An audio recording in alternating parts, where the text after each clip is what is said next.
ਅਮਿਤ ਸ਼ਾਹ ਨੇ ਕਿਹਾ ਕਿ ਭਾਈ ਅਸੀਂ ਜਿਹੜਾ taking into account the prevailing security scenario with Pakistan, it would not be possible to send Sikh pilgrim jatha to Pakistan. While the Kartarpur Sahib corridor remains closed, trade via Wagah is shut and Sikh pilgrims cannot go to Pakistan. Trade with Karachi via Gujarat and Mumbai is allowed. Does not it reflect BJP's anti-Punjab and anti-Punjabi mentality? They hate Punjabis, maybe because farmers forced them to withdraw the 3 farm laws. If you can allow a cricket match between India and Pakistan during the Asia Cup, why should Punjabis' devotion towards their shrines in Pakistan be ignored? Either you allow all kinds of relationships with Pakistan or you do not allow anything. You can't have cricket relations with Pakistan because the ICC is headed by Bade Sahib ke Ladle. But tell the Sikhs they can't go to Pakistan because of deteriorating relations between the two countries. Viewers, welcome back on our program. So viewers, ਗੱਲਬਾਤ ਕਰਨ ਜਾ ਰਹੇ ਹਾਂ ਕਿ ਭਾਰਤ ਦੀ ਹਿੰਦੂਤਵੀ ਮੋਦੀ ਸਰਕਾਰ ਵੱਲੋਂ ਅਖੌਤੀ operation sindoor ਦੌਰਾਨ ਸਿੱਖ ਕੌਮ ਵੱਲੋਂ ਭਾਰਤ ਦਾ ਸਾਥ ਨਾ ਦੇਣ ਕਰਕੇ ਸਜ਼ਾ ਦਿੱਤੀ ਜਾ ਰਹੀ ਹੈ। ਪਹਿਲਾਂ ਕਰਤਾਰਪੁਰ ਸਾਹਿਬ ਦੀ ਯਾਤਰਾ ਤੇ ਪਾਬੰਦੀ ਲਗਾਈ ਗਈ, ਫਿਰ ਅੱਧਾ ਪੰਜਾਬ ਪਾਣੀ ਵਿੱਚ ਡੋਬ ਦਿੱਤਾ ਗਿਆ ਤੇ ਫਿਰ ਬਿਲਕੁਲ ਬੇਰੁਖੀ ਜਿਹੜੀ ਦਿਖਾਈ ਗਈ ਹੈ। ਹੁਣ ਸਿਕਿਉਰਿਟੀ ਦਾ ਬਹਾਨਾ ਬਣਾ ਕੇ ਗੁਰੂ ਨਾਨਕ ਸਾਹਿਬ ਦੇ ਪ੍ਰਕਾਸ਼ ਪੁਰਬ ਮੌਕੇ ਨਨਕਾਣਾ ਸਾਹਿਬ ਨੂੰ ਜਾਣ ਵਾਲੇ ਜਥੇ ਤੇ ਰੋਕ ਲਗਾ ਦਿੱਤੀ ਗਈ ਹੈ ਔਰ ਇਹ ਸਿੱਖਾਂ ਦੀਆਂ ਜਿਹੜੀਆਂ ਧਾਰਮਿਕ ਭਾਵਨਾਵਾਂ ਨਾਲ ਕੀਤਾ ਗਿਆ ਖੁੱਲ੍ਹਮ ਖੁੱਲ੍ਹਾ ਖਿਲਵਾੜ ਹੈ। ਸੋ ਇਸ ਬਾਰੇ ਆਪਾਂ ਗੱਲਬਾਤ ਕਰਨ ਜਾ ਰਹੇ ਹਾਂ। ਸੋ ਅਸੀਂ ਚਾਹਾਂਗੇ ਕਿ ਤੁਸੀਂ ਇਸੇ ਤਰ੍ਹਾਂ ਬਣੇ ਰਹਿਣਾ, ਦੇਖਣ ਸੁਣਨ ਲਈ ਐਂਡ ਲਿਖਣ ਲਈ। ਤੁਹਾਡਾ ਸਭ ਦਾ ਬਹੁਤ ਬਹੁਤ ਧੰਨਵਾਦ। ਜੀ ਡਾਕਟਰ ਸਾਹਿਬ, ਕੀ ਕਹਿਣਾ ਚਾਹੋਗੇ? ਦੇਖੋ, ਵੈਸੇ ਤਾਂ 1947 15 ਅਗਸਤ ਤੋਂ ਫੌਰਨ ਬਾਅਦ ਇੰਡੀਅਨ ਸਟੇਟ ਨੇ ਆਪਣਾ ਇਹ ਇਰਾਦਾ ਜ਼ਾਹਰ ਕਰ ਦਿੱਤਾ ਸੀ ਕਿ ਉਹਨਾਂ ਨੇ ਸਿੱਖਾਂ ਨੂੰ ਕਿਵੇਂ ਜਿਹੜਾ ਹੈ ਉਹ ਦੁਬੇਲ ਬਣਾ ਕੇ ਰੱਖਣਾ। 10 ਅਕਤੂਬਰ 1947 ਦਾ ਉਹਨਾਂ ਦਾ ਸਰਕੂਲਰ ਚੰਦੂ ਲਾਲ ਤ੍ਰਿਵੇਦੀ, ਪੰਜਾਬ ਦਾ ਗਵਰਨਰ, ਡਿਪਟੀ ਕਮਿਸ਼ਨਰਸ ਦੇ ਨਾਂ, ਜਿਹਦੇ 'ਚ ਸਿੱਖਾਂ ਨੂੰ ਜ਼ਰਾਇਮ ਪੇਸ਼ਾ ਕਬੀਲਾ, ਉਹਦੀ ਮੁੱਢਲੀ ਲਾਈਨ ਇਹ ਸੀ ਕਿ Sikhs are a criminal tribe and a menace to the law abiding Hindus. ਔਰ 47 ਤੋਂ ਫੌਰਨ ਬਾਅਦ ਜੂਨ 84 ਤੱਕ ਅਸੀਂ 37 ਸਾਲ ਦੇਖਦੇ ਹਾਂ ਕਿ ਕਿਵੇਂ ਅੱਡ ਅੱਡ ਲੈਵਲ ਦੇ ਉੱਤੇ ਨਫ਼ਰਤ, ਡਿਸਕ੍ਰਿਮੀਨੇਸ਼ਨ, ਪੰਜਾਬੀ ਜ਼ਬਾਨ ਨੂੰ ਰੈਕਗਨਾਈਜ਼ ਕਰਨ ਤੋਂ ਨਾ ਕਰਨਾ, ਇਹ ਕਹਿ ਕੇ ਕਿ ਗੰਵਾਰੋਂ ਕੀ ਭਾਸ਼ਾ ਹੈ। ਔਰ 1965 ਦੀ ਜੰਗ ਵੇਲੇ ਵੀ ਅਸੀਂ ਦੇਖਦੇ ਹਾਂ ਕਿ ਕਿਵੇਂ ਵੈਸਟਰਨ ਕਮਾਂਡ ਦੇ ਲੈਫਟੀਨੈਂਟ ਜਨਰਲ ਹਰਬਖਸ਼ ਸਿੰਘ ਨੂੰ ਜਨਰਲ ਚੌਧਰੀ ਇਹ ਆਰਡਰ ਦਿੰਦਾ ਹੈ ਕਿ ਵੀ ਫੌਜ ਜਿਹੜੀ ਹੈ ਉਹ ਬਿਆਸਾ ਦੇ ਉਰਾਰ ਲੈ ਆਓ। ਜਿਹੜੀ ਤਬਾਹੀ ਹੁਣ ਮਾਝੇ ਦੀ, ਪਹਿਲਾਂ ਉਹਨਾਂ ਨੇ ਜੁਝਾਰੂ ਲਹਿਰ ਦੇ ਵੇਲੇ ਨੌਜਵਾਨੀ ਮਾਰੀ, ਜਾਂ ਹੁਣ ਹੜ੍ਹਾਂ 'ਚੋਂ ਸਤਲੁਜ ਹੋਏ, ਜਿਹੜਾ ਸਤਲੁਜ ਤਾਂ ਇੱਧਰ ਦੀ ਹੁੰਦਾ, ਰਾਵੀ ਹੈ ਜਾਂ ਬਿਆਸ ਹੈ, ਜਿਹੜੀ ਤਬਾਹੀ ਦਾ ਵੱਡਾ ਮੰਜ਼ਰ ਹੈ ਇਹ ਵੀ। ਔਰ ਉਦੋਂ ਇਹ ਸੀ ਕਿ ਭਾਈ ਇਹਨੂੰ ਜਿਹੜਾ ਉਹ ਅੰਮ੍ਰਿਤਸਰ ਗੁਰਦਾਸਪੁਰ ਨੂੰ ਜਿਹੜਾ ਹਵਾਲੇ ਕਰ ਦਿਓ, ਔਰ ਹਰਬਖਸ਼ ਸਿੰਘ ਨੇ ਨਾ ਕੀਤੀ ਔਰ ਉਹਨੇ ਆਪਣੇ ਬਲਬੂਤੇ ਦੇ ਉੱਤੇ ਉਸ ਨੂੰ ਡਿਫੈਂਡ ਕੀਤਾ। ਨਤੀਜੇ ਦੇ ਤੌਰ 'ਤੇ ਜਿਹੜਾ ਸੀਨੀਅਰ ਮੋਸਟ ਔਰ ਡਿਜ਼ਰਵਿੰਗ ਜਨਰਲ ਬਣਨ ਦੇ ਲਈ ਸੀ ਵੈਸਟਰਨ ਕਮਾਂਡ ਦਾ ਜਨਰਲ, ਫੌਜੀ ਚੀਫ ਬਣਨ ਲਈ, ਉਹਨੂੰ ਰਿਟਾਇਰ ਕਰ ਦਿੱਤਾ ਗਿਆ ਔਰ ਉਹਨੂੰ ਨਹੀਂ ਬਣਾਇਆ ਗਿਆ ਕਿ ਹੁਕਮ ਅਦੂਲੀ। ਸੋ 65 ਦੇ ਪੀਰੀਅਡ 'ਚ ਜਿਹਦੇ 'ਚ ਜਿਸ ਦੌਰਾਨ ਸਿੱਖ ਸਿਰ ਤਲੀ 'ਤੇ ਰੱਖ ਕੇ ਜਿਸ ਮੁਲਕ ਨੂੰ ਡਿਫੈਂਡ ਕਰਨ ਦੇ, ਉਦੋਂ ਤੱਕ ਅਜੇ ਸਿੱਖਾਂ ਨੂੰ ਇੱਕ ਵੱਡੇ ਤਬਕੇ ਨੂੰ ਭੁਲੇਖਾ ਸੀ ਕਿ ਜੀ ਅਸੀਂ ਭਾਰਤ ਦੇ ਜੇ ਵਫਾਦਾਰ ਰਵਾਂਗੇ ਤੇ ਅਸੀਂ ਜਿਹੜਾ ਹੈ ਬਹੁ ਗਿਣਤੀ ਨੂੰ, ਵੱਡ ਗਿਣਤੀ ਨੂੰ ਅਸੀਂ ਖੁਸ਼ ਕਰ ਦਿਆਂਗੇ ਔਰ ਸਾਡੇ 'ਤੇ ਇਹ ਬੜੇ। ਪਰ ਉਸ ਪੀਰੀਅਡ 'ਚ ਵੀ ਜਦੋਂ ਕਿ ਜੰਗ ਮਚੀ ਹੋਈ ਸੀ, ਇਹਨਾਂ ਦੀ ਨੀਤੀ ਜਿਹੜੀ ਹੈ ਇਹ ਪੰਜਾਬ ਨੂੰ ਔਰ ਮਾਝੇ ਨੂੰ ਜਿਹੜਾ ਉਹ ਟੋਟਲੀ ਬਰਬਾਦ ਕਰਨ ਦੀ ਸੀ। ਫਿਰ ਅਸੀਂ ਜੂਨ 84 ਤੱਕ ਪਹੁੰਚ ਜਾਂਦੇ ਹਾਂ ਘੱਲੂਘਾਰਾ, ਔਰ ਉਸ ਘੱਲੂਘਾਰੇ 'ਚ ਜਿਹੜਾ ਕਿ ਇੱਕ ਟੋਟਲ ਵਾਰ, ਅਨਡਿਕਲੇਅਰਡ ਬਟ ਟੋਟਲ ਵਾਰ, ਜਿਹੜੀ ਫਿਜ਼ੀਕਲ, ਸਟੈਟਿਸਟੀਕਲ, ਹਿਸਟੋਰੀਕਲ, ਇਕਨੋਮਿਕਲ, ਹਰ ਕਿਸਮ ਦਾ ਜੈਨੋਸਾਈਡ, ਜਿਸ ਨੂੰ ਜਦੋਂ ਅਸੀਂ ਹੁਣ ਪਿੱਛੇ ਮੁੜ ਕੇ ਦੇਖਦੇ ਹਾਂ 41 ਸਾਲ ਉਹ ਸਾਰੇ ਨੂੰ ਬੀਤ ਗਏ ਨੇ, ਉਹਦੇ ਅੱਡ ਅੱਡ ਫੇਜ਼ ਜਿਹੜੇ ਨੇ ਉਹ ਬਰਾਬਰ ਜਾਰੀ ਨੇ। 47 ਤੋਂ ਬਾਅਦ ਦੇ ਪੀਰੀਅਡ 'ਚ ਇੱਕ ਗੱਲ ਦੇ ਉੱਤੇ ਇਹਨਾਂ ਨੇ ਹੋਰ ਜ਼ੋਰ ਰੱਖਿਆ ਕਿ ਸਿੱਖਾਂ ਦਾ ਜਾਂ ਸਿੱਖ ਪੰਜਾਬ ਦਾ ਲਹਿੰਦੇ ਪੰਜਾਬ ਨਾਲ ਜਾਂ ਪਾਕਿਸਤਾਨ ਦੇ ਨਾਲ ਜਿਹੜਾ ਉਹ ਨਫ਼ਰਤ ਵਾਲਾ ਵਰਤਾਰਾ ਜਿਹੜਾ 47 ਦੀ ਸਿਵਲ ਵਾਰ ਨੇ ਜਿਹਦੇ ਬਿਹਾਈਂਡ ਇਹਨਾਂ ਦੀਆਂ ਹੀ ਸਾਜ਼ਿਸ਼ਾਂ ਸਨ, ਉਸ ਨੂੰ ਜਾਰੀ ਰੱਖਿਆ ਜਾਏ। ਇਹੀ ਕਾਰਨ ਸੀ ਕਿ ਸਿੱਖ ਜਥਿਆਂ ਦੇ ਜਾਣ ਦੇ ਇਹਨਾਂ ਨੇ ਕਦੇ ਵੀ ਇਨੀਸ਼ੀਏਟਿਵ ਨਹੀਂ ਲਿਆ। ਨਹਿਰੂ ਦੇ ਲੈਵਲ ਤੋਂ ਜਦੋਂ ਨਹਿਰੂ ਲਿਆਕਤ ਅਲੀ ਪੈਕਟ 1950 ਦੇ ਵਿੱਚ ਹੁੰਦਾ ਉਦੋਂ ਵੀ ਇਹ ਹੋਇਆ ਜੀ ਕਿ 3000 ਸਿੱਖ ਜਿਹੜੇ ਨੇ ਸਾਰੇ ਸਾਲ ਦੇ ਵਿੱਚ ਆਪਣੇ ਗੁਰਦੁਆਰਿਆਂ ਦੇ ਯਾਤਰਾ ਲਈ ਜਾ ਸਕਦੇ ਨੇ, ਔਰ ਉਹਦੇ 'ਚ ਜਿਹੜਾ ਉਹ 4 ਮੌਕੇ ਉਹਨਾਂ ਨੇ ਗੁਰੂ ਨਾਨਕ ਸਾਹਿਬ ਦਾ ਪ੍ਰਕਾਸ਼ ਪੁਰਬ, ਗੁਰੂ ਅਰਜਨ ਸਾਹਿਬ ਦਾ ਸ਼ਹੀਦੀ ਦਿਨ, ਵਿਸਾਖੀ ਔਰ ਮਹਾਰਾਜਾ ਰਣਜੀਤ ਸਿੰਘ ਦੀ ਬਰਸੀ। ਪਹਿਲੇ ਉਹਨਾਂ ਦੋਵਾਂ ਦੇ ਵਿੱਚ 500 ਦਾ ਜਥਾ, ਫਿਰ 1000 ਦਾ ਤੇ ਫਿਰ 2000 ਦਾ, ਇਹ ਸਾਰੀ ਜਿਹੜੀ ਲਾਈਨ ਰਹੀ। ਔਰ ਇਸ ਸਾਰੇ ਪੀਰੀਅਡ 'ਚ ਉਹ ਨਫ਼ਰਤੀ ਅੰਦਾਜ਼ ਔਰ ਬਿਲਕੁਲ ਜਿਹੜੀਆਂ ਗੱਡੀਆਂ ਵੀ ਜਾਣੀਆਂ ਉਹਨਾਂ ਦੇ ਉੱਤੇ ਕਾਲੇ ਜਿਹੜੇ ਨੇ ਉਹ ਸ਼ੀਸ਼ੇ ਔਰ ਕਾਲੇ ਕੱਪੜੇ ਉੱਥੇ ਕਿ ਲਿਜਾਣਾ, ਉੱਥੋਂ ਵਾਪਸ ਲੈ ਆਉਣਾ, ਕਦੇ ਵੀ ਕਿਸੇ ਲੈਵਲ 'ਤੇ ਵੀ ਇਹਨਾਂ ਨੇ ਨਹੀਂ ਚਾਹਿਆ ਕਿ ਭਾਈ ਇਹ ਸਿੱਖਾਂ ਦੇ, ਸਾਡਾ ਤਾਂ ਮੱਕਾ ਤੇ ਮਦੀਨਾ ਗੁਰੂ ਨਾਨਕ ਸਾਹਿਬ ਦਾ ਪ੍ਰਕਾਸ਼ ਪੁਰਬ ਵਾਲੀ ਥਾਂ ਨਨਕਾਣਾ ਸਾਹਿਬ, ਜਿੱਥੇ ਪ੍ਰਕਾਸ਼ ਸਥਾਨ, ਜਨਮ ਸਥਾਨ ਜਿਹਨੂੰ ਅਸੀਂ ਕਹਿੰਦੇ ਹਾਂ, ਉਹਨਾਂ ਦੇ ਜਿਹੜਾ ਜੋਤੀ ਜੋਤ ਸਮਾਨ ਦਾ ਕਰਤਾਰਪੁਰ ਸਾਹਿਬ। ਔਰ ਫਿਰ ਤੁਸੀਂ ਉਸ ਸਾਰੇ ਦੇ ਨਾਲ ਜੋੜ ਕੇ 174 ਤੋਂ ਜ਼ਿਆਦਾ ਇਤਿਹਾਸਕ ਗੁਰਧਾਮ। ਔਰ ਇਹਨਾਂ ਨੂੰ ਇਹ ਹਮੇਸ਼ਾ ਹੀ ਇਹ ਖੌਫ ਰਿਹਾ, ਡਰ ਰਿਹਾ ਕਿ ਵੀ ਇਹ ਜਿਹੜੀ ਦੋਨਾਂ ਪੰਜਾਬਾਂ ਦੀ ਔਰ ਖ਼ਾਸ ਤੌਰ 'ਤੇ ਦੋਵਾਂ ਕੌਮਾਂ ਦੀ, ਸਿੱਖਾਂ ਮੁਸਲਮਾਨਾਂ ਦੀ ਨੇੜਤਾ ਹੈ, ਇਹਨੂੰ ਕਦੇ ਨਾ ਹੋਣ ਦਿਓ। ਨਫ਼ਰਤ ਫੈਲਾਈ ਜਾਓ ਔਰ ਸਿੱਖਾਂ ਨੂੰ ਉਹ ਹਨੂਮਾਨ ਬਣਾ ਕੇ ਤੁਸੀਂ ਮੁਸਲਮਾਨਾਂ ਦੇ ਖਿਲਾਫ, ਪਾਕਿਸਤਾਨ ਦੇ ਖਿਲਾਫ ਵਰਤੋ। ਅੱਛਾ, ਜੂਨ 'ਚ ਔਰ ਸਿੱਖਾਂ ਦਾ ਵੀ ਇੱਕ ਵੱਡਾ ਤਬਕਾ ਉਹਨਾਂ ਦੇ ਹੱਥਾਂ 'ਚ ਖੇਡਦਾ ਰਿਹਾ, ਉਹ ਸਮਝਣ ਤੋਂ ਅਣਜਾਣ ਸੀ। ਜੇ ਸਮਝ ਆਈ ਹੁੰਦੀ ਤਾਂ 47 ਦੇ ਵਿੱਚ ਹੀ ਕਿਉਂ ਨਾ ਆਪਣਾ ਅੱਡ ਮੁਲਕ ਲੈ ਲੈਂਦੇ। ਜੂਨ 84 ਨੇ ਸਿੱਖਾਂ ਦੀਆਂ ਅੱਖਾਂ ਵੀ ਖੋਲ੍ਹ ਦਿੱਤੀਆਂ ਔਰ ਨਤੀਜੇ ਦੇ ਤੌਰ 'ਤੇ ਜੁਝਾਰੂ ਸਿੰਘਾਂ ਦੀ ਆਮਦ ਜਿਹੜੀ ਹੈ ਰਾਵੀ ਪਾਰ ਹੁੰਦੀ ਹੈ ਔਰ ਪਾਕਿਸਤਾਨ ਦੇ ਵਿੱਚ ਵੀ ਸਿਆਸੀ ਤੌਰ 'ਤੇ ਵੀ ਉਹਨਾਂ ਨੂੰ ਵੀ ਸਮਝ ਆਉਣੀ ਸ਼ੁਰੂ ਹੋਈ, ਜਿਹੜੇ ਪਾਲਿਸੀ ਮੇਕਰ ਸੀ। ਹਾਲਾਂ ਕੋਈ ਬਹੁਤ ਕਾਰਗਰ ਤੌਰ ਦੇ ਉੱਤੇ ਜਿਹੜਾ ਉਸ ਕਿਸਮ ਦਾ ਉਸ ਫੈਕਟਰ ਦੀ ਸਮਝ ਤਾਂ ਪਾਕਿਸਤਾਨ ਨੂੰ ਵੀ ਬਹੁਤ ਬਾਅਦ 'ਚ ਆਈ ਕਿ ਭਾਈ ਇਹ ਸਿੱਖਾਂ ਦੇ ਨਾਲ ਖਲੋਣਾ ਉਹਨਾਂ ਦੇ ਵੀ ਨੈਸ਼ਨਲ ਇੰਟਰਸਟ 'ਚ ਹੈ, ਕਿਉਂਕਿ ਭਾਰਤ ਨੇ ਤਾਂ ਕਦੇ ਪਾਕਿਸਤਾਨ ਨੂੰ ਮਾਨਤਾ ਦਿੱਤੀ ਨਹੀਂ ਹੈ। ਜਿਹੜੀ ਮਾਨਤਾ ਜ਼ਹਿਨੀ ਤੌਰ ਦੇ ਉੱਤੇ ਹਿੰਦੂਆਂ ਨੇ, ਉਹਨਾਂ ਦੇ ਦਿਮਾਗਾਂ 'ਚ ਤਾਂ ਅਖੰਡ ਭਾਰਤ ਘੁੰਮਦਾ, ਉਹ ਤਾਂ ਪਾਕਿਸਤਾਨ ਨੂੰ ਫੇਲਡ ਸਟੇਟ ਤੇ ਫਲਾਣਾ ਉਹ ਜਜ਼ਬ ਕਰਨ ਦੀ ਲਾਈਨ ਹੈ। ਹੁਣ ਜੂਨ 84 ਨੇ ਔਰ ਖ਼ਾਸ ਤੌਰ 'ਤੇ ਡਾਇਸਪੋਰਾ ਸਿੱਖਾਂ ਦੇ ਵਿੱਚ ਵੀ ਇੱਕ ਨਵਾਂ ਥਾਟ ਆਇਆ ਔਰ ਇਹ ਇੱਕ ਬੜੇ, ਜਦੋਂ 5 ਅਗਸਤ 2019 ਨੂੰ ਕਰਤਾਰਪੁਰ ਸਾਹਿਬ ਕੋਰੀਡੋਰ ਖੋਲ੍ਹਿਆ ਜਾਂਦਾ, ਜਿਹਦੇ ਪਿੱਛੇ 20 ਸਾਲ ਦੀ ਮਿਹਨਤ ਸੀ, ਬਹੁਤ ਸਾਰੇ ਜਿਹੜੇ ਸਿੱਖਾਂ ਦੇ ਨਾਲ ਰਾਬਤਾ ਵੀ, ਪਾਕਿਸਤਾਨ ਦੀ ਹਕੂਮਤ ਵੀ, ਪਾਕਿਸਤਾਨ ਦੀ ਫੌਜ ਵੀ, ਉਹਨਾਂ ਨੇ ਆਪਣੇ ਸਾਰੇ ਸਿਕਿਉਰਿਟੀ ਐਂਗਲ ਦੂਜੇ ਤੀਜੇ ਉਹਨਾਂ ਦੇ ਮੱਦੇ ਨਜ਼ਰ ਵੀ ਕੁਝ ਚੀਜ਼ਾਂ ਇਗਨੋਰ ਕੀਤੀਆਂ ਔਰ ਜਿਵੇਂ ਰਿਕਾਰਡ ਟਾਈਮ ਦੇ ਵਿੱਚ ਕਰਤਾਰਪੁਰ ਸਾਹਿਬ ਕੋਰੀਡੋਰ ਨੂੰ ਗੁਰਦੁਆਰਾ ਸਾਹਿਬ, ਦਰਬਾਰ ਸਾਹਿਬ ਔਰ ਉਹ ਕੋਰੀਡੋਰ ਖੋਲ੍ਹਣ ਦੀ ਲਾਈਨ ਇੰਡੀਅਨ ਗਵਰਨਮੈਂਟ ਮਜਬੂਰ ਹੋਈ ਕਿ ਭਾਈ ਇਹ ਹੈ। ਔਰ 5 ਅਗਸਤ ਜਿਹੜਾ 2019 ਨੂੰ ਇੱਕ ਪਾਸੇ ਇੰਡੀਅਨ ਸਟੇਟ ਕਸ਼ਮੀਰ ਦਾ ਰੁਤਬਾ ਖਤਮ ਕਰ ਰਹੀ ਹੈ, ਦੂਸਰੇ ਪਾਸੇ 9 ਨਵੰਬਰ 2019 ਨੂੰ ਕਰਤਾਰਪੁਰ ਸਾਹਿਬ ਕੋਰੀਡੋਰ ਖੋਲ੍ਹਣ ਦਾ ਐਲਾਨ ਕੀਤਾ ਜਾਂਦਾ, ਵੱਡੇ ਸਮਾਗਮ ਕਰਕੇ ਖੋਲ੍ਹਿਆ ਜਾਂਦਾ ਹੈ। ਔਰ ਉਹਦੇ 'ਤੇ ਵੀ ਦੇ ਬਾਵਜੂਦ ਕਿ ਪਾਕਿਸਤਾਨ ਨਹੀਂ ਸੀ ਚਾਹੁੰਦਾ ਕਿ ਪਾਸਪੋਰਟ ਦੀ ਕੋਈ ਰੈਸਟ੍ਰਿਕਸ਼ਨ ਹੋਏ, ਪਰ ਇੰਡੀਅਨਸ ਨੂੰ ਉਦੋਂ ਵੀ ਖੌਫ ਸੀ। ਪੰਜਾਬ ਦਾ ਚੀਫ ਮਿਨਿਸਟਰ ਅਮਰਿੰਦਰ ਔਰ ਉਹਦਾ ਜਿਹੜਾ DGP ਦਿਨਕਰ ਜਿਹੜਾ ਬਾਅਦ 'ਚ ਰਾਹ ਦੇ ਵਿੱਚ ਗਿਆ ਔਰ ਉਹਨੇ ਉਦੋਂ ਕਿਹਾ ਸੀ ਕਿ ਜੀ ਇਹ ਤਾਂ ਅੱਤਵਾਦ ਨੂੰ ਖੜਾ ਕਰੇਗਾ, ਸਵੇਰੇ ਜਥਾ ਜਾਏਗਾ, ਉਹਨਾਂ ਨੂੰ ਬੰਬ ਅਸੈਂਬਲ ਕਰਨ ਦੀ ਟ੍ਰੇਨਿੰਗ ਦਿੱਤੀ ਜਾਏਗੀ, ਦੂਸਰਾ ਹੋਏਗਾ ਸ਼ਾਮ ਨੂੰ ਅੱਤਵਾਦੀ ਬਣ ਕੇ ਆਏਗਾ। ਲੇਕਿਨ ਇੰਨਾ ਕੁ ਦਬਾਅ ਜਾਂ ਗੁਰੂ ਨਾਨਕ ਪਾਤਸ਼ਾਹ ਦਾ ਇੱਕ ਕ੍ਰਿਸ਼ਮਾ ਕਿ 9 ਨਵੰਬਰ 2019 ਨੂੰ ਕਰਤਾਰਪੁਰ ਸਾਹਿਬ ਕੋਰੀਡੋਰ ਖੁੱਲ੍ਹਿਆ। ਫਿਰ ਇਕੱਲਾ ਇਹ ਕੋਈ ਦਰਵਾਜ਼ਾ ਖੁੱਲ੍ਹਣਾ ਨਹੀਂ ਸੀ ਜਾਂ ਗੇਟ ਖੁੱਲ੍ਹਣਾ ਨਹੀਂ ਸੀ, ਜਿਹਨੂੰ ਤੁਸੀਂ ਕਹੋ ਕਿ flood of love started flowing, ਕਿ ਜਿਵੇਂ ਪਿਆਰ ਦਾ ਹੜ੍ਹ ਇੱਧਰੋਂ ਉੱਧਰ ਜਾ ਰਿਹਾ, ਉੱਧਰੋਂ ਇੱਧਰ ਜਾ ਰਿਹਾ। ਕਿਵੇਂ ਕਈ ਦਹਾਕਿਆਂ ਦੇ ਵਿਛੜੇ ਵੀਰ ਭੈਣਾਂ ਮਿਲੇ, ਕੋਈ ਬੀਬੀ ਇੱਧਰ ਰਹਿ ਗਈ, ਕੋਈ ਬੰਦਾ ਉੱਧਰ ਰਹਿ ਗਿਆ।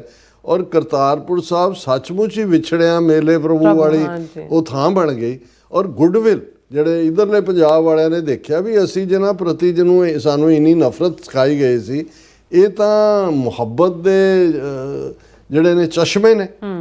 ਔਰ ਇਸ ਗੱਲ ਨੇ ਇਹਨਾਂ 'ਚ ਬਹੁਤ ਘਬਰਾਹਟ ਪੈਦਾ ਕੀਤੀ। ਔਰ ਜਿਹੜਾ ਇਹਨਾਂ ਨੇ ਡਰਾਮਾ ਆਪਰੇਸ਼ਨ ਸੰਦੂਰ ਦੇ ਨਾਂ ਥੱਲੇ ਪਹਿਲਾਂ ਜਿਹੜਾ 22 ਅਪ੍ਰੈਲ ਨੂੰ ਜਿਹੜਾ ਉਹ ਇਹਨਾਂ ਦਾ ਫਾਲਸ ਫਲੈਗ ਆਪਰੇਸ਼ਨ ਪਹਿਲਗਾਮ 'ਚ ਹੁੰਦਾ ਹੈ, ਫਿਰ ਇਹ ਉਹਦਾ ਡਰਾਮਾ ਕਰਦੇ ਨੇ ਕਿ ਜੀ ਅਸੀਂ ਪਾਕਿਸਤਾਨ ਨੂੰ ਸਜ਼ਾ ਦੇਣੀ ਹੈ। ਔਰ ਲੇਕਿਨ ਜਿਹੜਾ ਉਹ ਅਲਟੀਮੇਟਲੀ ਹੋਇਆ ਇਹ ਵੀ 4 ਰੋਜ਼ਾ 7, 8, 9, 10 ਮਈ ਦਾ ਜਿਹੜੇ ਮਿਸਾਈਲ ਔਰ ਡਰੋਨ ਵਾਰਫੇਅਰ ਹੈ ਉਹਦੇ 'ਚ ਜੁੱਤੀਆਂ ਪੈਂਦੀਆਂ ਨੇ ਪੂਰੀ ਤਰ੍ਹਾਂ। ਔਰ ਸਿੱਖ ਕੌਮ ਦਾ ਜਿਹੜਾ ਉਸ ਪੀਰੀਅਡ ਦੇ ਵਿੱਚ ਰੋਲ ਹੈ ਉਹ ਖੁੱਲ੍ਹ ਕੇ ਸਾਹਮਣੇ ਆਉਂਦਾ ਹੈ ਕਿ ਬਈ ਇਹ ਸਾਡੀ ਜੰਗ ਨਹੀਂ ਹੈ, ਅਸੀਂ ਬਿਲਕੁਲ ਜੰਗ ਨਹੀਂ ਚਾਹੁੰਦੇ। ਇੱਧਰ ਸਾਡਾ ਕਰਤਾਰਪੁਰ ਹੈ, ਇੱਧਰ ਸਾਡਾ ਦਰਬਾਰ ਸਾਹਿਬ ਹੈ, ਇੱਧਰ ਸਾਡਾ ਨਨਕਾਣਾ ਹੈ, ਇੱਧਰ ਸਾਡਾ ਦਰਬਾਰ ਸਾਹਿਬ ਹੈ, ਅਸੀਂ ਬਿਲਕੁਲ ਜੰਗ ਨਹੀਂ ਚਾਹੁੰਦੇ। ਔਰ ਖੁੱਲ੍ਹ ਕੇ ਸਿੱਖ ਕੌਮ ਜਿਹੜਾ ਇੰਡੀਆ ਦੇ ਵਿਰੁੱਧ ਡਟੀ। ਔਰ ਫਿਰ ਇਹ ਬ੍ਰਾਹਮਣ ਜਿਹੜਾ ਸਾਹਮਣੇ ਆ ਕੇ ਚੈਲੰਜ ਕਰਨ ਦੀ ਹਿੰਮਤ ਨਹੀਂ ਰੱਖਦਾ, ਪਰ ਉਹ ਸਾਜ਼ਿਸ਼ ਰਚਦਾ ਹੈ ਕਿ ਭਾਈ ਉਹਨੇ ਤੁਹਾਨੂੰ ਕਿਵੇਂ ਮਾਰਨਾ ਹੈ। ਐਵੇਂ ਨਹੀਂ ਜਿਨ੍ਹਾਂ ਨੇ ਇਹਨਾਂ ਦਾ ਕਰੈਕਟਰ ਇੱਕ ਲਾਈਨ ਦੇ ਵਿੱਚ ਬਿਆਨਿਆ ਕਿ ਮੂੰਹ ਮੇ ਰਾਮ ਰਾਮ ਬਗਲ ਮੇ ਛੁਰੀ। ਔਰ ਗੁਰੂ ਨਾਨਕ ਪਾਤਸ਼ਾਹ ਨੇ ਜਦੋਂ ਇਹ ਫਰਮਾਇਆ ਮੱਥੇ ਟਿੱਕਾ ਤੇੜ ਧੋਤੀ ਕਾ ਖਾਈ ਹੱਥ ਛੁਰੀ ਜਗਤ ਕਸਾਈ, ਲੇਕਿਨ ਇਹਦੇ ਬਾਵਜੂਦ ਅਸੀਂ ਇਹਨਾਂ ਦੇ ਚੁੰਗਲ 'ਚ ਫਸੇ। ਇਹਨਾਂ ਨੇ ਪਹਿਲਾ ਕੰਮ ਤਾਂ ਇੱਕਦਮ ਇਹ ਕਹਿ ਕੇ ਜੀ ਆਪਰੇਸ਼ਨ ਸੰਦੂਰ ਅਸੀਂ ਖਤਮ ਨਹੀਂ ਕੀਤਾ, ਸਸਪੈਂਡ ਕੀਤਾ ਹੈ। ਪਹਿਲਾ ਕੰਮ ਇਹਨਾਂ ਨੇ ਕਰਤਾਰਪੁਰ ਸਾਹਿਬ ਜਿਹੜਾ ਹੈ ਗੁਰਦੁਆਰਾ ਸਾਹਿਬ ਜਾਣ ਦੇ ਉੱਤੇ ਪਾਬੰਦੀ ਲਾ ਦਿੱਤੀ। ਹੁਣ ਉਹ ਇੱਕ ਪਹਿਲਾ ਸਟੈਪ ਸੀ ਕਿ ਜੀ ਇਹ ਅਸੀਂ ਜਿਹੜਾ ਨਹੀਂ ਜਿਹੜਾ ਅਲਾਉ ਨਹੀਂ ਕਰਾਂਗੇ। ਉਸ ਵੇਲੇ ਵੀ ਇਹ ਆਵਾਜ਼ ਉੱਠੀ ਕਿ ਭਾਈ ਬਾਕੀ ਤੁਹਾਡਾ ਟ੍ਰੇਡ ਕਰਾਚੀ, ਬੰਬੇ, ਦੂਜੇ ਤੀਜੇ ਉਹਨਾਂ ਰਾਹੀਂ ਜਾਰੀ ਰਹਿੰਦਾ ਹੈ, ਇਹ ਤੁਸੀਂ ਕੀ ਕਰ ਰਹੇ ਹੋ। ਫਿਰ ਉਹਨਾਂ ਨੂੰ ਜਿਹੜਾ ਆਪਰੇਸ਼ਨ ਸੰਦੂਰ ਦਾ ਪਾਰਟ 2 ਪੰਜਾਬ ਨੂੰ ਉਹਨਾਂ ਨੇ ਹੜ੍ਹਾਂ ਦੇ ਵਿੱਚ ਸੁੱਟਿਆ। ਔਰ ਉਹੀ ਰਾਵੀ, ਬਿਆਸ, ਔਰ ਉਹ ਇਕੱਲਾ ਇਹੀ ਨਹੀਂ ਕਿ ਵੀ ਪਹਿਲਾਂ ਤਾਂ ਕਰਤਾਰਪੁਰ ਸਾਹਿਬ ਜਿਹੜਾ ਉਹ ਜਾਣ 'ਤੇ ਪਾਬੰਦੀ ਲਾਈ, ਫਿਰ 8-8, 10-10 ਫੁੱਟ ਪਾਣੀ ਕਰਤਾਰਪੁਰ ਸਾਹਿਬ ਤੱਕ। ਔਰ ਪਾਕਿਸਤਾਨ ਦੀ ਹਕੂਮਤ ਨੇ ਉਹਨਾਂ ਦੇ ਫੌਜੀ ਚੀਫ ਆਸਮ ਮੁਨੀਰ ਦੇ ਹੁਕਮਾਂ ਥੱਲੇ ਔਰ ਬੀਬੀ ਜਿਹੜੇ ਪੰਜਾਬ ਦੇ ਚੀਫ ਮਿਨਿਸਟਰ ਨੇ ਮਰੀਮ ਨਵਾਜ਼, ਉਹਨਾਂ ਦੇ ਸਭ ਤੋਂ ਪਹਿਲਾਂ ਉਹਨਾਂ ਨੇ ਮੋਟਰ ਲਾ ਕੇ, ਪੰਪ ਲਾ ਕੇ, ਦੂਜੇ ਸਭ ਤੋਂ ਪਹਿਲਾਂ ਉਹਨਾਂ ਨੇ ਕਿਹਾ ਬਾਕੀ ਸਾਹਿਬ ਬਾਅਦ ਪਹਿਲਾਂ ਸਿੱਖਾਂ ਦੀ ਇਬਾਦਤਗਾਹ ਨੂੰ ਸੇਫ ਬਣਾਓ। ਉਹ ਪਾਣੀ ਕੱਢਿਆ ਔਰ ਬਿਲਕੁਲ ਨਾਰਮਲ ਵਾਂਗ ਹੈ। ਹੁਣ ਗੁਰੂ ਨਾਨਕ ਸਾਹਿਬ ਦਾ ਪ੍ਰਕਾਸ਼ ਪੁਰਬ ਨਵੰਬਰ ਦੇ ਵਿੱਚ ਹੈ ਜੀ। ਜੋਤੀ ਜੋਤ ਸਮਾਨ ਦਾ ਦਿਨ ਸਤੰਬਰ ਦੇ ਵਿੱਚ ਹੁੰਦਾ, ਇਹਨਾਂ ਦਿਨਾਂ 'ਚ ਆਉਣ ਵਾਲੇ ਦਿਨਾਂ 'ਚ ਹੈ। ਔਰ ਅਮਿਤ ਸ਼ਾਹ ਨੇ 2 ਲਾਈਨਾਂ ਲਿਖ ਕੇ ਜਿਹੜਾ ਹੈ ਉਹ ਬਿਲਕੁਲ ਗੱਲ ਮੁਕਾ ਦਿੱਤੀ। ਉਹਨਾਂ ਨੇ ਇਹ ਅਮਿਤ ਸ਼ਾਹ ਨੇ ਕਿਹਾ ਕਿ ਭਾਈ ਅਸੀਂ ਜਿਹੜਾ taking into account the prevailing security scenario with Pakistan it would not be possible to send Sikh pilgrim jatha to Pakistan, ਕਿ ਜੀ ਇਸ ਵੇਲੇ ਜਿਹੜੀ ਸਿਕਿਉਰਿਟੀ ਦੇ ਹਾਲਾਤ ਨੇ ਪਾਕਿਸਤਾਨ ਨਾਲ, ਇਹਨਾਂ ਨੂੰ ਮੱਦੇ-ਨਜ਼ਰ ਰੱਖਦੇ ਹਾਂ ਅਸੀਂ ਇਸ ਵਾਰ ਸਿੱਖਾਂ ਦਾ ਜਥੇ ਜਿਹੜੇ ਹੈ ਉਹ ਪਾਕਿਸਤਾਨ ਨਹੀਂ ਭੇਜਾਂਗੇ, ਕਿਉਂਕਿ 1800 ਦੇ ਕਰੀਬ ਸ਼੍ਰੋਮਣੀ ਕਮੇਟੀ ਭੇਜਦੀ ਹੈ, ਦਿੱਲੀ ਕਮੇਟੀ, ਜੰਮੂ ਕਸ਼ਮੀਰ, ਦੂਸਰੀਆਂ 3000 ਦੇ ਕਰੀਬ ਜਥਾ ਸਿੱਖਾਂ ਦਾ ਜਥਾ ਗੁਰੂ ਨਾਨਕ ਸਾਹਿਬ ਦੇ ਪ੍ਰਕਾਸ਼ ਪੁਰਬ 'ਤੇ ਜਾਂਦਾ। ਹੁਣ ਇਹ ਅਮਿਤ ਸ਼ਾਹ ਨੇ। ਔਰ ਅਜੇ ਪਿਛਲੇ ਕੱਲ੍ਹ ਕ੍ਰਿਕਟ ਮੈਚ ਭਾਰਤ ਤੇ ਪਾਕਿਸਤਾਨ ਦੀਆਂ ਟੀਮਾਂ ਦੇ ਵਿਚਾਲੇ ਜਿਹੜਾ ਉਹ ਹੋ ਕੇ ਹਟਿਆ। ਹੁਣ ਕ੍ਰਿਕਟ ਹੋ ਸਕਦਾ ਹੈ, ਦੇਖੋ ਨਨਕਾਣਾ ਸਾਹਿਬ ਸਿੱਖ ਨਹੀਂ ਜਾ ਸਕਦੇ ਪਾਕਿਸਤਾਨ ਦੇ ਗੁਰਦੁਆਰਿਆਂ ਦੇ ਉੱਤੇ ਸਿੱਧੇ ਤੌਰ ਦੇ ਉੱਤੇ ਉਹਨਾਂ ਨੇ। ਔਰ ਇਹ ਗੱਲ ਚੰਗੀ ਗੱਲ ਹੈ ਜਿੱਥੇ ਸਿੱਖ ਜਥੇਬੰਦੀਆਂ ਸਾਰੀਆਂ ਨੇ ਯੱਕ ਆਵਾਜ਼ ਦੇ ਵਿੱਚ ਇਹਨੂੰ ਕੰਡੈਮ ਕੀਤਾ ਔਰ ਬਹੁਤ ਭਾਰੀ ਰੋਸ ਹੈ। ਈਵਨ ਇਹ ਜਿਹੜਾ ਬਹੁਰੂਪੀਆ ਸਿੱਖ ਹੈ ਭਗਵੰਤ ਮਾਨ, ਇਸ ਨੇ ਵੀ ਜਿਸ ਕਿਸਮ ਦੀਆਂ ਗੱਲਾਂ ਕੀਤੀਆਂ, ਕਿਤੇ ਨਾ ਕਿਤੇ ਕੋਈ ਮਰਿਆ ਸਿੱਖ ਅੰਦਰ ਜਾਗ ਜਿਹੜਾ ਉਹ ਮੁੜ ਕੇ ਜੀ ਪੈਂਦਾ।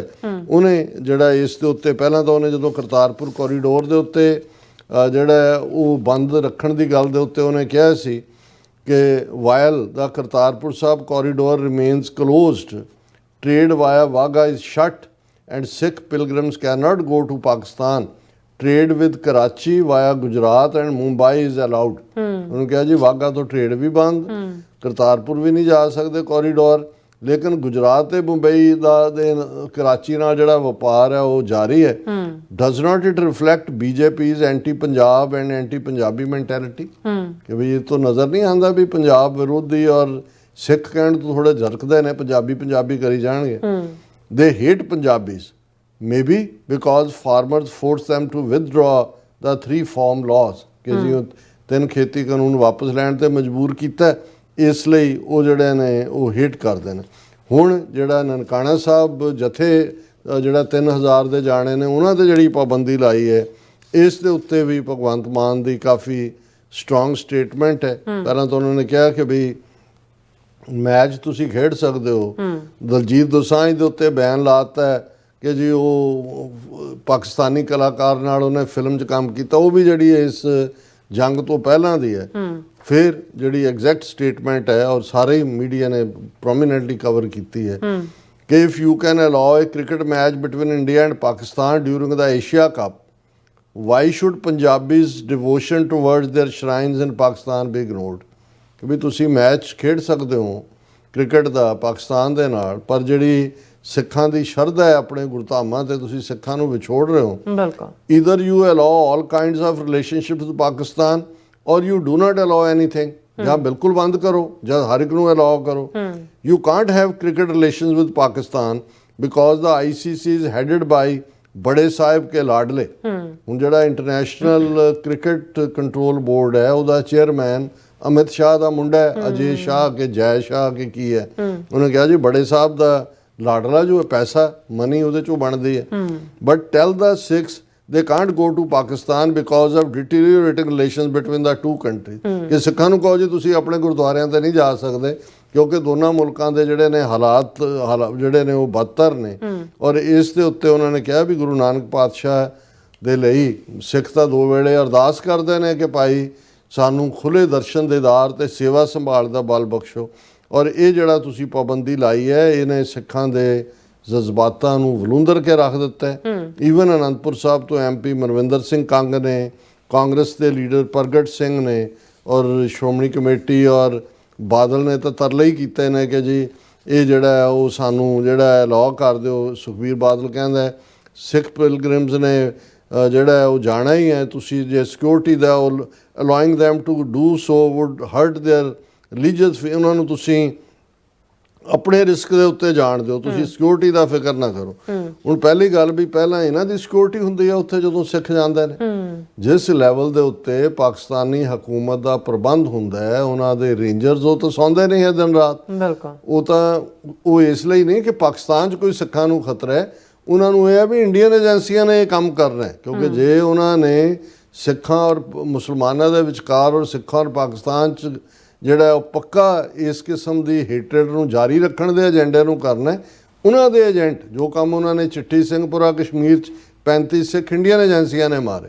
ਸੋ ਪਾਕਿਸਤਾਨ ਦੇ ਉਹਨਾਂ ਦੇ ਰੇਂਜਰਸ ਔਰ ਉਹਨਾਂ ਦੀਆਂ ਸਿਕਿਉਰਿਟੀ ਦਸਤੇ ਔਰ ਏਜੰਸੀਆਂ ਉਹ ਤਾਂ ਪੱਬਾਂ ਪਾਰ ਹੁੰਦੀਆਂ ਨੇ। ਜਦੋਂ ਤੱਕ ਅਖੀਰਲਾ ਸਿੱਖ ਪਾਕਿਸਤਾਨ 'ਚੋਂ ਵਾਪਸ ਨਹੀਂ ਆ ਜਾਂਦਾ ਉਹ ਸੌਂਦੇ ਨਹੀਂ ਨੇ ਕਈ ਦਿਨ। ਔਰ ਉਹ ਯਕੀਨੀ ਬਣਾਉਂਦੇ ਨੇ ਕਿ ਸਿੱਖਾਂ ਨੂੰ ਹਰ ਸਹੂਲਤ ਮੁਹੱਈਆ ਕਰਾਈ ਜਾਏ। ਹੁਣ ਕਿਉਂਕਿ ਅਜੇ ਇਹਨਾਂ ਦਾ ਸੋ ਕਾਲਡ ਅਖੌਤੀ ਸੰਦੂਰ ਜਾਰੀ ਹੈ, ਉਹਨਾਂ ਨੇ ਉਸ ਦਾ ਨਤੀਜਾ ਕਰਤਾਰਪੁਰ ਕੋਰੀਡੋਰ ਨੂੰ ਵੀ ਪਾਣੀ 'ਚ ਡੋਬਿਆ। ਪਹਿਲਾਂ ਪਾਬੰਦੀ ਲਾਈ, ਫਿਰ ਪੰਜਾਬ ਨੂੰ ਅੱਧਾ ਪੰਜਾਬ ਜਿਹੜਾ 1500 ਤੋਂ 2000 ਪਿੰਡ ਪਾਣੀ 'ਚ ਹੜਾਏ। ਔਰ ਮੋਦੀ ਜਿਹੜਾ ਉਹ ਕਰੂਅਲ ਜੋਕ ਕਰ ਰਿਹਾ 1500 ਕਰੋੜ ਦੇ ਕੇ ਕੋਈ ਮਦਦ। ਔਰ ਇਹ ਵੀ ਉਹਨੇ ਕਿਹਾ ਭਗਵੰਤ ਮਾਨ ਨੇ ਅਜੇ ਸਿਰਫ 50 ਕਰੋੜ ਆਏ ਨੇ, ਕੋਈ ਮਦਦ ਨਹੀਂ ਹੈ। ਪਰ ਸਾਰੇ ਇੱਕ ਦੂਸਰੇ ਨਾਲ ਡਾਇਸਪੋਰਾ ਸਿੱਖ ਖਲੋਤੇ ਨੇ। ਪਰ ਇਹ ਜਿਹੜਾ ਉਹਨਾਂ ਨੇ ਵਾਰ ਕੀਤਾ ਇਹ ਤਾਂ ਅੱਗੋਂ ਲਈ ਪੱਕੀ ਇਹ ਪਿਰਤ ਪਾ ਦੇਣਗੇ ਕਿ ਭਾਈ ਉੱਥੋਂ ਸਿੱਖਾਂ ਨੂੰ ਆਣ ਹੀ ਨਾ ਦਿੱਤਾ ਜਾਏ। ਸਿੱਖਾਂ ਨੂੰ ਪਨਿਸ਼ ਕਰ ਰਹੇ ਨੇ ਕਿ ਤੁਸੀਂ ਜਿਹੜਾ ਉਹ ਜੰਗ ਦੇ ਵਿੱਚ ਸਾਡੇ ਨਾਲ ਨਹੀਂ ਖਲੋਤੇ। ਔਰ ਇਹ ਪੱਕੇ ਤੌਰ ਦੇ ਉੱਤੇ ਜਿਹੜਾ ਇਸ ਕਿਸਮ ਦਾ ਇਹਨਾਂ ਨੇ ਕੁਛ ਨਾ ਕੁਛ ਹੋਰ ਸ਼ਰਾਰਤ ਵੀ ਕਰਨੀ ਹੈ। ਸੋ ਇਹ ਸਾਡਾ ਫਰਜ਼ ਬਣਦਾ ਕਿ ਵੀ ਇੱਕ ਪਾਸੇ ਅਸੀਂ ਇਹ ਸਮਝੀਏ ਕਿ ਹੋਰ ਗੁਲਾਮੀ ਕਿਹਨੂੰ ਕਹਿੰਦੇ ਨੇ। ਹੁਣ ਤੁਸੀਂ ਕਿਸੇ ਮੁਸਲਮਾਨ ਨੂੰ ਕਹੋ ਵੀ ਉਹ ਮੱਕਾ ਮਦੀਨਾ ਨਹੀਂ ਜਾ ਸਕਦਾ, ਉਹ ਕਿਵੇਂ ਰਿਐਕਟ ਕਰੇਗਾ? ਤੇ ਅਸੀਂ ਕਿਵੇਂ ਇਸ ਗੱਲ ਨੂੰ ਸਹਾਰੀਏ ਜਾਂ ਕਿਵੇਂ ਅਸੀਂ ਜਿਹੜਾ ਉਹ ਚੁੱਪ ਕਰਕੇ ਬੈਠੇ ਰਹੀਏ ਕਿ ਜੀ ਇਹ ਜਿਹੜਾ ਨੇ ਇਹ ਅਲਟੀਮੇਟਲੀ ਸਾਨੂੰ ਬਾਰ-ਬਾਰ ਅਹਿਸਾਸ ਕਰਾ ਰਹੇ ਨੇ ਵੀ ਅਸੀਂ ਗੁਲਾਮ ਹੈ। ਤੇ ਸਿੱਖਾਂ ਨੂੰ ਵੀ ਇਹ ਸਮਝਣਾ ਚਾਹੀਦਾ ਹੈ ਕਿ ਖਾਲਿਸਤਾਨ ਦੀ ਕਾਇਮੀ ਬਿਨਾਂ ਸਿੱਖਾਂ ਦਾ ਕੋਈ ਮਸਲਾ ਹੱਲ ਨਹੀਂ ਹੋਣਾ। ਜੀ ਰਾਸਾ ਤੁਹਾਡਾ ਬਹੁਤ ਬਹੁਤ ਧੰਨਵਾਦ। ਸੋ ਅਥਲੇ ਨੇ ਬ੍ਰੇਕ ਫਿਊਅਰਸ ਤੁਸੀਂ ਇਸ ਤਰ੍ਹਾਂ ਬੜੇ ਨਾਲ ਮਿਲਦੇ ਆ ਛੋਟੇ ਜਿਹੇ ਵਕਫੇ ਤੋਂ ਬਾਅਦ।